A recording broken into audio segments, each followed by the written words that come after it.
እኔ የምላችሁ ግን ከአሁን በኋላ እኔ ማለት ነው አግብቼ ልጆች ወልጄ አሳድጌ አስተምሬ በቃ እንደማንም እናት ሁኜ እነሱን የሚገባቸውን ፍቅር ሰጥቼ አስተምሬ ምድራችሁ ይመስላችሁ?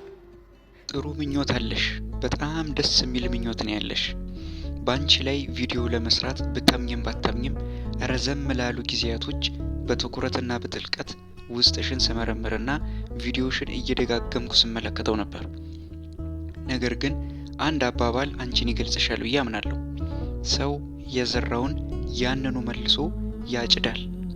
አንቺም የዘራሽውን ህይወት አሁን ላይ እንኪ እፈሽና ቢ ስትባይ እንዲህ ማለቃቀሱ ለምን? አታስመስይ። ማንም ሴት ልጅ በሚዲያ ወጣ ስላለቀሰች ልቧ ንጹህ ነው ተጎድታለች ማለት አይደለም። እኔ ጋር ውሸት አይሰራም። ቪዲዮሽ ከኔ ጋር ስለደረሰ ምናልባትም እድለኛ ነሽ።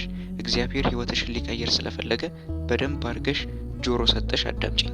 ሲጀመርም በህይወትሽ ላይ የሚቀርቡሽ ወንዶችን ሙሉ በሙሉ ጥርግርግ አርገሽ በጠረባ ስታባረር የነበርሽ ሴት አሁን ላይ ልክ እንደ ሌሎች ሰዎች ልጅ ወልጄ ልጅ አሳድጌ ቁም ነገር አድርሼ ለዚህ ማበቃ ይመስላችኋል ወይ? ማለት ማንን ለመሸንገል ነው?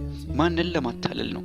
ምናልባትም ውስጥሽን በመንፈሳዊ ህይወት ማየት የማይችል ወንድ ስታሳዝን እቺ ምስኪን ሴት ብሎ ሊቀርብሽ ይችላል። ከኔ ጋር ግን ውሸት አይሰራም። ወደ ራስሽ ተመለሽ።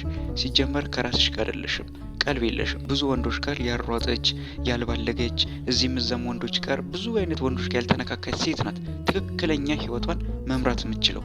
ብዙ ወንዶችን አሳደሽ የብዙ ወንዶችን ጸባይ አይተሽና አውቀሽ ምርር ካለሽ በኋላ ሚዲያ ላይ ወጣሽ አይ እኔ እንደሌሎቹ እንደው አግብቼ ልጅ ወልጄ እንዲመሆን ይመስላችኋል ስትይ እኔ እንጃ። እውነቴን ነው የምነግርሽ፣ ፈዛዛ ወንድ ካልሆነ በስተቀር እንዲህ አይነት ሴት እያየ እንደውም ራስሽን ያስናቅሽው። ጸባኦት እግዚአብሔር ከሁላችሁ ጋር ይሁን።